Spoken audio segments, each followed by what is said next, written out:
تو ہمارے نبی صلی اللہ علیہ وسلم عیسیٰ سے بھی افضل، موسیٰ سے بھی افضل، یوسف سے بھی افضل، داؤد سے بھی افضل، ابراہیم سے بھی افضل، آدم سے بھی افضل، 1,24,000 سے افضل، جو ان کا نفس جیسا ہے، بالکل ان جیسا ہے، وہ بھی ان سے افضل ہے۔ تو پتہ یہ چلا کہ جو شخص بمنزلہ نفس نبی صلی اللہ علیہ وآلہ وسلم ہے، بمنزلہ نبی صلی اللہ علیہ وآلہ وسلم ہے،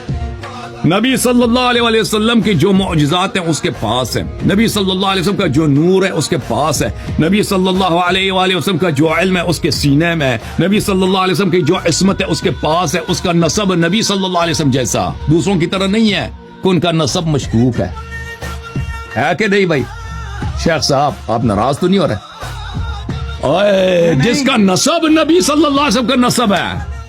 جس کے باپ کے گھر میں اور جس کے ماں کی دامن میں رسول صلی اللہ علیہ وسلم کی پرورش ہوئی ہے، وہ نفس نبی صلی اللہ علیہ وسلم